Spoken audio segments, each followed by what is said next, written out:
Հանրային ռադիոյի եթերում վերնատունն է, ես Նազելի Օհանյանն եմ, ողջույն սիրելի ռադիո լսողներ եւ YouTube-ի մեր հետևորդներ։ Իմ հյուրն այսօր կոմպոզիտոր, երաժշտական պրոդյուսեր, Artis Futura մշակույթի ու արվեստի պահպանման ու զարգացման միջազգային հիմնադրամի նախագահ Արաքսիա Մուշեղյանն է։ Ողջույն Արաքսիա, շնորհակալություն մեզ հյուրընկալվելու համար։ Ձեզ շնորհակալություն, որ հրավիրեցիք։ Դուք եւ ձեր կազմակերպությունը զբաղվում է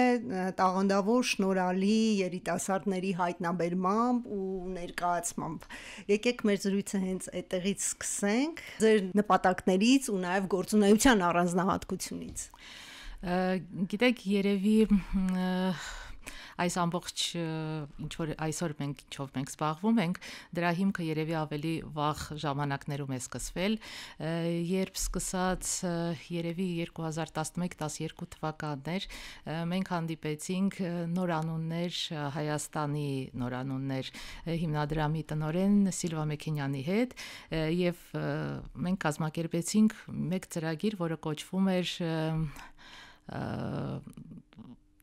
Little Treasures of Armenia, այսպիսի անվանում կոչեցինք, եւ տաղանդավոր երեխաներին, որոնք մեծացել էին Սիլվա Մեքենյանի ձեռքի տակ, մենք կազմակերպեցինք համերգային մեկ ծրագիր եւ տարանք մի քանի քաղաքներով նրանց հյուրախաղերի։ Այդ ժամանակվանից սկսած մենք սկսեցինք հասկանալ, որ այդ տաղանդավոր երեխաները տարիներ անց մեծանում են եւ դառնում են արդեն կայացած երաժիշտներ եւ հասկացանք, որ պետք է ստեղծել մեկ հարթակ, որտեղ մեր տաղանդավոր երաժիշտները ոչ միայն Հայաստանից, այլ ամբողջ աշխարհից, որտեղ նրանք գտնվում են, քանի որ մեր ազգը սփռված է ամբողջ աշխարհով մեկ, իսկ տաղանդներով լի է, մենք որոշեցինք մեկ հարթակում հավաքել նրանց ամենատաղանդավորներին եւ ստեղծել նրանց հնարավորություն, տալ հնարավորություն, ով չունի այդ հնարավորությունը գալ Հայաստան, ծանոթանալ Հայաստանի մշակույթի եւ արվեստի հետ, ծանոթանալ հայ լինելը ինչ է նրանց համար։ Եվ այդպիսի ծրագրերով սկսեցինք զբաղվել եւ 20 թվականներ, երբ մեր մոտ այսպիսի դաժան տարիներ էին Հայաստանում, մենք հասկացանք, որ պետք է ստեղծել այդ հիմնադրամը եւ արդեն ավելի լոկալ զբաղվել այդ տաղանդավոր երեխաներով, որտեղ տաղանդները շատ են, նրանք ունեն հնարավորություն շատերը սովորելու, բայց շատերը չունեն հնարավորություն գնալ մրցույթների, ստանալ վարպետաց դասեր, եւ մենք հասկացանք, որ մենք կարող ենք օգտակար լինել այդ երեխաներին։ Եվ ձեր նպատակները գալիս են հենց կարիքներից։ Եվ կարիքներից եւ երևի ամենամեծ գաղափարն է, որ կանցնի տարիներ, կանցնեն 10 տարի, 20 տարի եւ մենք կունենանք մեկ մեծ այսպիսի չգիտեմ այդ բառը նույնիսկ ոնց կոչել, տաղանդների համայնք, այո, որոնք համախմբված կլինեն, որոնք իրար օգտակար կլինեն, որտեղ այս 5 տարվա ընթացքում, որ մենք գործում ենք, նրանք իրար մեջ ծանոթացել են, նրանք արդեն իրար մեջ փորձում են ինչ որ դուետներ, տրիոներ, կվարտետներ ստեղծել, միասին նվագել, եւ դա մեզ շատ ուրախացնում է, որ մենք տեսնում ենք աճ այս տարիների ընթացքում եւ հասկանում ենք, որ երևի իհարկե ամենամեծ գործը ինչ արվում է նրանց հետ արվում է իրենց դասատուների կողմից, իրենց ծնողների կողմից, որտեղ առանց դրա երեխան ճիշտ ուղով չի զարգանա, բայց մենք էլ մեր փոքրիկ լուման ինչ կարողանում ենք ներդնում ենք այդ երեխաների մեջ եւ հույսով ենք, որ մենք կունենանք իսկապես տաղանդավոր լավ ապագայում լավ երաժիշտներ եւ այսօր ունենք դրա ապացույցները արդեն։ Իսկ մենք այսօր կարող ենք խոսել այն կարևոր ձեռքբերումներից, որ այս տարիների ընթացքում եղան։ Ես կարող եմ նշել մի քանիսը, որը շատ կարևոր է ձեզ համար։ Օրինակ ունենք այդպիսի փայլուն դաշնակահար Իլյա Պապոյան, որը զբաղեցրեց Չայկովսկու competition-ի ժամանակ տեղ, Եվա Գևորգյանը, որոնք արդեն գործող երաժիշտներ են, Էմին Քյուրքչյանը, որը ամսի 2-ին ապրիլի կունենա մենահամերգ, առաջին անգամ Հայաստանում իր մենահամերգը կկայանա, որոնք արդեն գործող դերասաններ են դարել այս տարիների ընթացքում։ Արաքսիա, իսկ ինչպես եք գտնում, ինչպես եք հայտնաբերում այդ երիտասարդներին, որն է ձեր այսպես սկզբունքները, մեխանիզմները աշխատանքային։ Մեխանիզմը արդեն մեխանիզմը գործում է սկզբում մենք, քանի որ ես ինքս երաժիշտ եմ եւ շատ լավ ծանոթ եմ բոլոր երաժշտական ասպարեզում ինչ է կատարվում, այցելում էի հազարավոր համերգներ, նայում էի, հասկանում էի ով կարող է այդ պոտենցիալ, հա, որովհետեւ կան երեխաները, որ լավ սովորում է, բայց այն փայլը եւ աստղը ճակատին չունի։ Սկզբում այդպես էր դա կայանում, իսկ հիմա արդեն կա մեխանիզմ եւ բոլոր բոլորը գիտեն, որ կարող են հայտ տալ մեր կայքում, այդ հայտը լրացվում է, հետո այդ հայտը գնում է դեպի էքսպերտային կոմիսիա, որը նայում է, մենք քննարկում ենք եւ մեր հիմնադրամը արդեն որոշում է կայացնում այդ տարվա մեր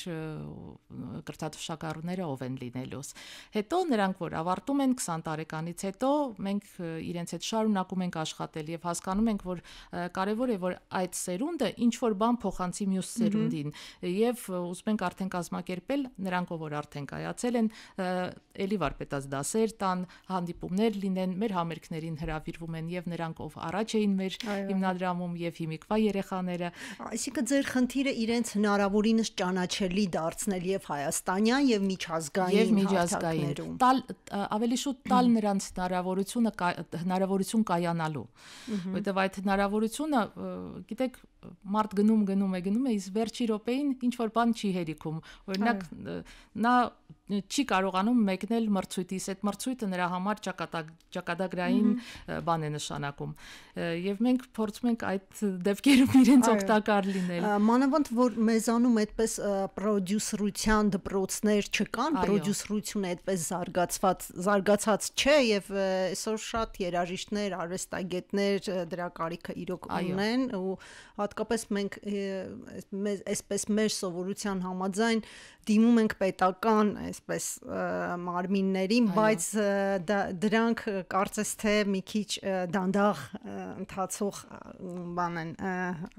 միջոցներ են, որպեսզի տաղանդավոր մարդիկ առաջ գնան կամ ինչ-որ մի հաջողություններ ունենան իրենց ասպարեզում։ Պրոդյուսերական աշխատանքը մեկ ուրիշ կողմ էլ ունի, որ շատ հաճախ, երբ որ ընկնում են պրոդյուսերական կենտրոններ,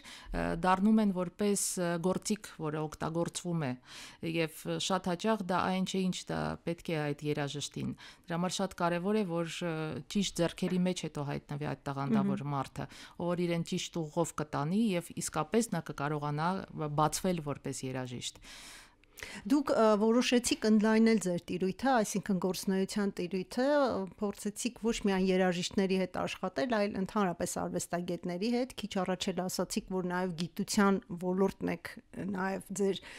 այսպես ուշադրության կենտրոնում պահում, եկեք այդ մասին խոսենք, ինչու է կարևոր ընդլայնել ձեր գործառույթը։ Ինձ թվում է, որ ընդհանրապես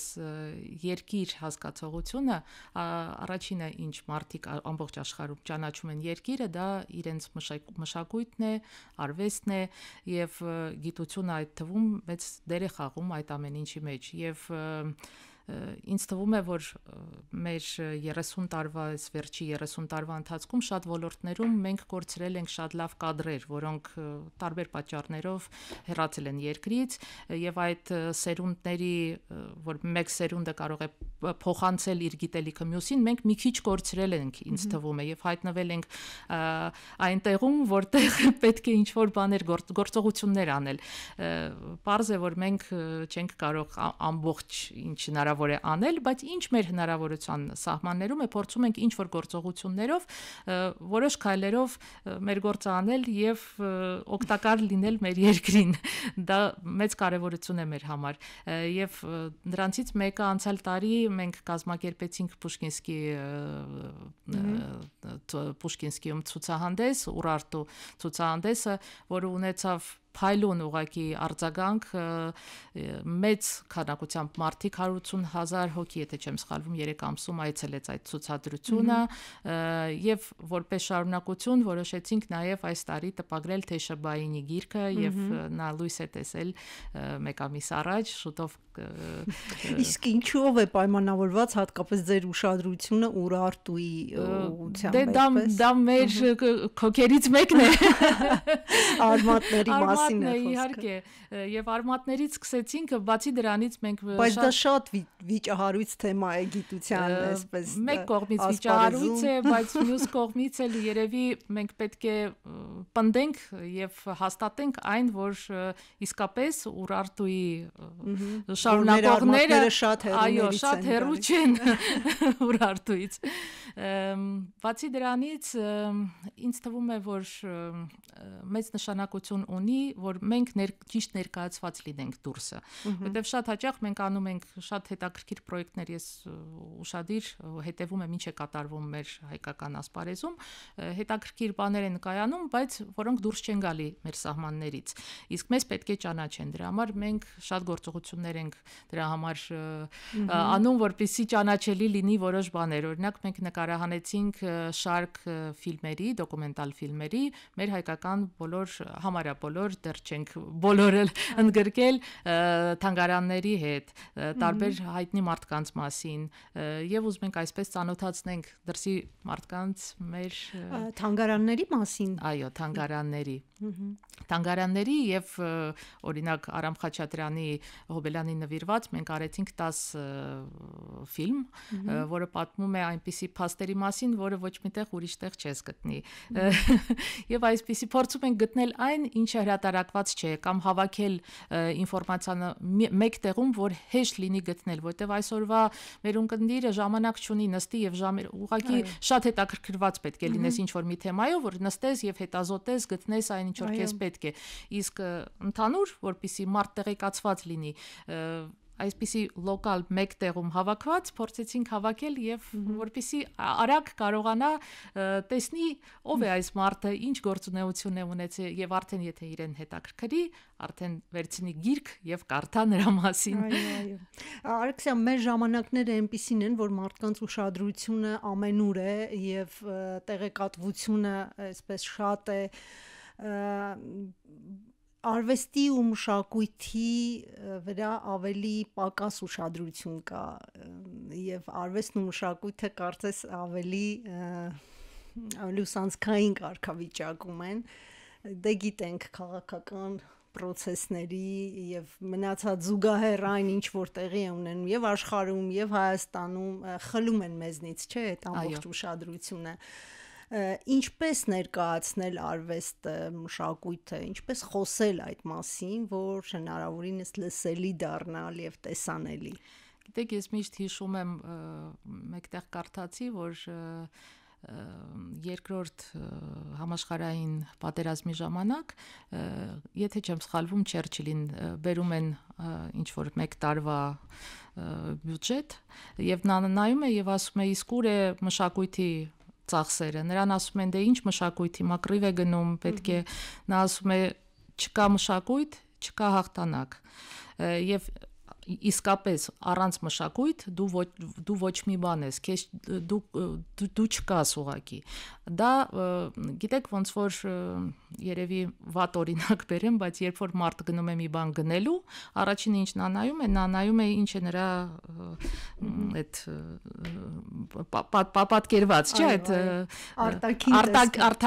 արտաքին տեսքը։ Այդպես էլ մշակույթով ճանաչում են քեզ, հետո են նոր հասկանում ինչ ես դու, ինչ ես ստեղծել, ինչ ես քեզանից ներկայացնում։ Դրա համար մշակույթը եւ ել չասեմ նրա մասին, որ մշակույթը այն է, ինչ պահում է մեզ մնալ այն ինչ որ մենք կանք։ Մեր բոլոր ինչ մենք ունենք եւ ինչ ստեղծված է, գալիս է եւ հիմնված է մեր մշակույթի, մեր արվեստի վրա։ Այսօրվա օրով էլ ինչ ստեղծվում է հիմնվելով այն մշակույթի վրա, որը մենք ստացել ենք, ժառանգություն ունենք, հիանալի ժառանգություն ունենք եւ չգնահատել դա եւ դա էլ է կարևորագույն բաներից մեկը, որ պետք է գնահատել եւ հասկանալ դու ինչ ունես եւ կարողանալ դա այսօրվա ձևով ներկայացնել, որպեսզի հետաքրքիր լինել աշխարհին։ Եվ երկրորդ աշխարհում տեղի ունեցող ու նաեւ մեզանում, ընդհանրապես մարդկության կյանքում տեղի ունեցող այսպես խնդիրներն ու փոփոխություններից մեկն էլ այն է, որ այսօր ոչ մի ոլորտ չի մնում իր լոկալ տարածքում, չէ՞, այսպես փոխվում է, դուրս է գալիս իր տարածքից։ Այդ նաև արվեստն է, արվեստը այսօր շատ ոլորտներ է այդպես մտել տեխնիկայի, տեխնոլոգիաների զարգացմանը զուգահեռ, արդյոք դուք այդ ամեն ինչը հաշվի եք առնում եւ արդյոք դուք ձեր հետագա ծրագրերը կազմում եք հնարավորինս արդիական լինելու վրա, ավելի մոդեռն լինելու։ Իհարկե հաշվի ենք առնում, գիտեք, կա որոշ բան, որը անմխելի տեղ ունի, հա, դա կլասիկ երաժշտությունն է։ Փորձում են ամբողջ աշխարհում նոր ներկայացումներ դնել ավելի մոդեռն ձևով, բայց ինչպես ցույց է տալիս պրակտիկան, մեկը վերադառնում են իր կլասիկ ձևին, որովհետև դա հիմքն է ամեն ինչի։ Եվ պահանջներն են այդպիսին։ Օրինակ դրսում համերգներ, ծրագրեր, նոր ծրագրեր, որ կազմում են, այդ պահանջները էլի մնում է, օրինակ 10, 20, 30 տարվա առաջվա պահանջներին։ Կլասիկ երաժշտության հետ, այո, ինչ որ փոփոխություններ կայանում են, ինչ որ բաներ դինամիկան է փոխվել այդ ամբողջ երաժշտության, հա, որտեվ կյանքի ռիթմն է փոխվել։ Եթե առաջ հանգիստ մարդ կարող էր նստել 4 ժամ լսել օպերա, այսօրվա օրով դժվար է գտնել այդ քանակությամբ մարդիկ, որ հանգիստ կլսեն այդ 4 ժամը։ Ավելի համերգային ծրագրերը դարել են սեղմված 1.5, 1 ժամ 20 րոպե կամ 1 ժամ 2 բաժին։ Այդպիսի փոփոխություններ կայացել են, կամ օրինակ էքսպերիմենտներ են անում, սիմֆոնիկ նվագախմբերը նվագում են ժամանակակից երաժշտություն, կամ կատարվում է ինչ որ ֆիլմերի երաժշտություն սաունդթրեքեր էլի սիմֆոնիկ նվագախմբով։ Այսինքն այդ այսօրվա ժամանակվա հետ ինչ որ շարժումներ այդ ոլորտում կան, եւ օրինակ 15 թվին մենք Հասմիկ Չախմաղչյանի հետ ստեղծեցինք մեկ ներկայացում crossover օպերա ես գրեցի, որը կոչվում էր Ամեն, որը հենց այդ ժանրերի միաձուլումն էր, այնտեղ կար եւ սիմֆոնիկ նվագախումբ եւ երգչախումբ կլասիկ, օպերային երգիչներ, կար բայց կար նաև ֆոլք խումբ, կար փոփ խումբ եւ այդ ամբողջը միասին անիմացիոն մենք պատկերների հետ ստացանք մուլտիմեդիա այսպիսի ներկայացում։ Դա նոր այսպիսի խոսքեր, հա, մեր արվեստի մեջ այսպես ասեմ։ Իսկ ընդհանրապես արվեստն է փոխում եւ ինքը իրեն նոր առաջարկներ է անում, թե ընդհանրապես հանդիսատեսի պահանջներն են փոխվում։ Չէ, արվեստագետը հանդիսատեսի պահանջարկով չպետք է զբաղվի, դա ամենամեծ սխալն է, եւ եթե դու գնում ես պահանջարկի բանով, նա դառնում է քո պատվիրատուն, իսկ դու դառնում ես կատարող։ Բայց մենք պիտի հաշվի առնենք, որ այսօրվա հանդիսատես դա հեռախոսի հետ կապված սմարթֆոններով ապրող հանդիսատեսն է, բայց դու պետք է նրան զարգացնես եւ իրեն բարձրացնես դեպի քեզ, ոչ թե ինքդ իջնես դեպի հանդիսատես։ Ամբողջ աշխարհում բոլոր ժամանակներում արվեստը զարգացրել է եւ հա արվեստով են զարգացել, ժողովրդին դու պետք է զարգացնես դրանով։ Ստեղ ուրիշ բան կա, որ դու պետք է այնպիսի հետաքրքրություն առաջացնես, որ նրան հետաքրքիր լինի քեզ նայել, եւ դու պետք է լավ անես, լավ որակի պետք է ամբողջը անես, որտեվ հանդիսատեսին դու չես խափի։ Շատ հաճախ, եթե մեր մոտ օրինակ ընդհանուր համերգ է, որտեղ տարբեր արտիստներ են ելույթ ունենում, շատ հաճախ ներկա եմ լինում այսպիսի պահի, որ հայտարարում են ինչ-որ անուն, որը բոլորը գիտեն, բուռն ծափահարություններ, մարդը դուրս է գալիս, բայց չի արդարացնում իրեն այդ գովերկած անունը եւ հասարակ ծափարություններով նա հեռանում է բեմից, իսկ հայտարարում են անուն, որը այդքան էլ ծանոթ չի եւ նա դուրս է գալի եւ դահլիճը պայթում է, որովհետեւ դու չես կարող խափես հանդիսատեսին, նա զգում է, նա ֆալշը չի տանում, կամ նա կարող է չհասկանալ ինչու է դրա դուրը գալիս, բայց նա չի կարող իրեն էմոցիոնալ վիճակը ինքը իրեն չի կարող խափի։ Նրանից պորտկում եմ, որ նրան դուր է եկել։ Արաքսիա, ձեր կազմակերպությունը հիմա քանի հոգու հետ է աշխատում եւ ովքեր են իրենք։ Կարող ենք մենք անուններ նշել եւ հիմա ինչ աշխատանքներ եք տանում իրենց հետ։ Դե անունները մեծ մասը աշխատանքի այսօրվա օրով ես եւ Հասմիկ Չախմաղչյանն ենք անում, մենք համանախագահներ ենք մեր հիմնադրամի։ Մենք ունենք հոգաբարձությունների խորհուրդ, որտեղ էլի երաժիշտներ են, բժիշկներ են, այսինքն մեր հիմնադրամում հավաքված են մարդիկ, ով արդեն կայացած են իրենց ոլորտում եւ ովքեր կարող են ինչ որ հարցերում օգտակար լինել մեր այս բոլոր զարգացմանը։ Ոլորտը զարգանում է, ես հույսով եմ, որ մեր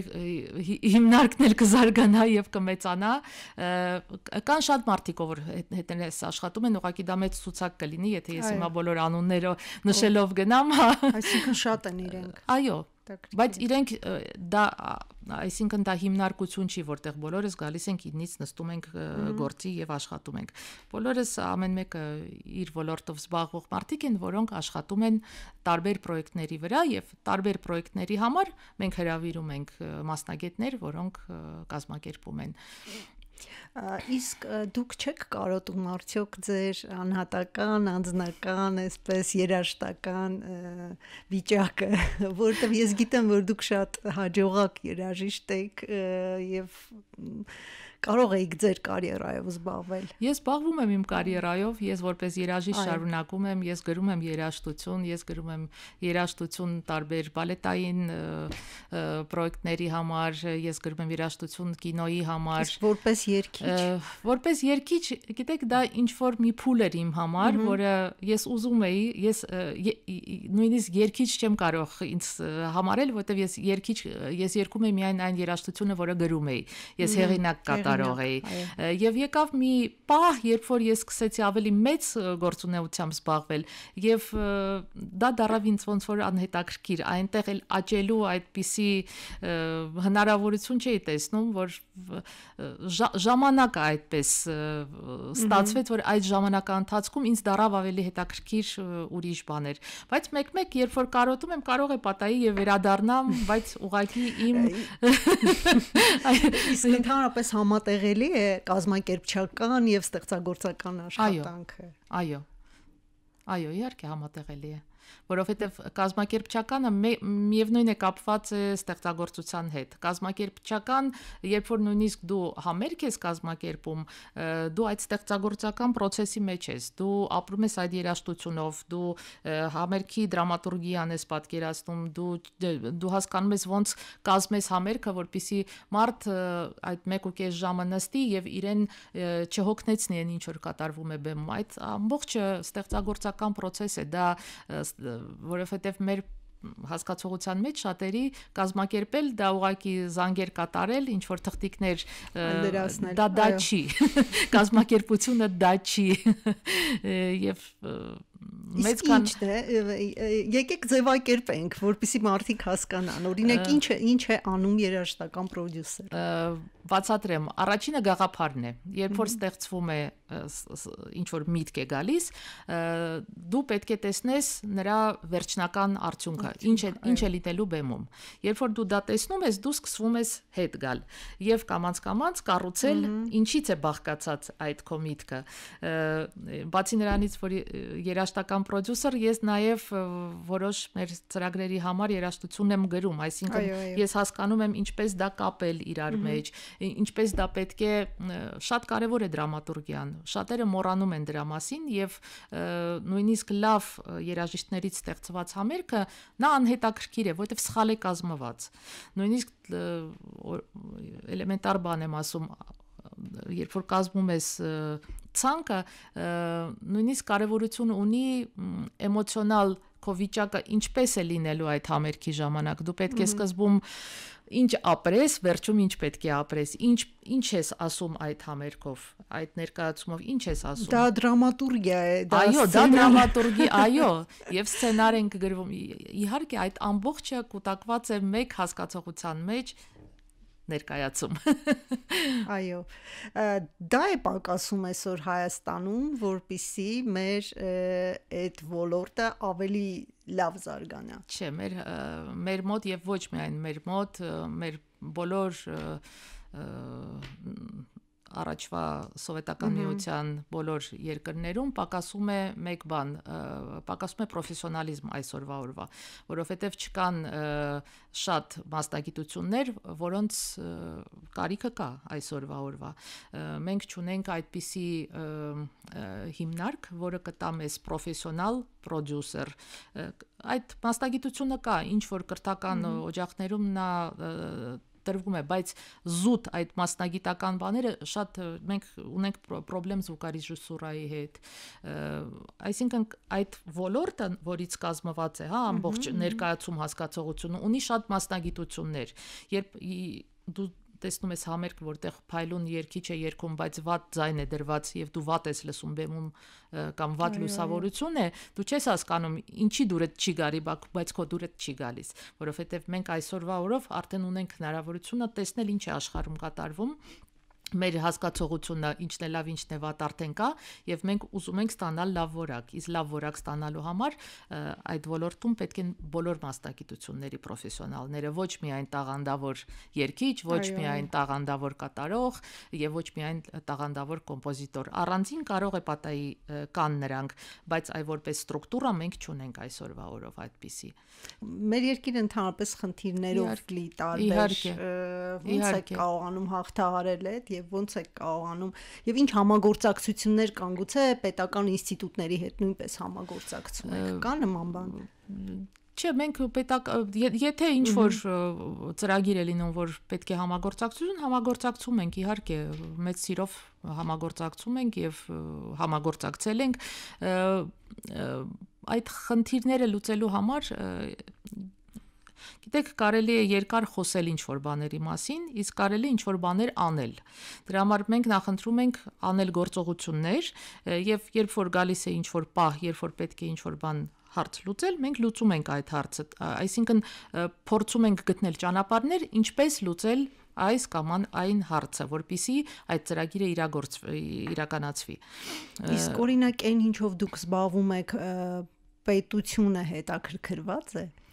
Մենք չենք դիմե պետությանը, իսկ իրենք ինչ որ մի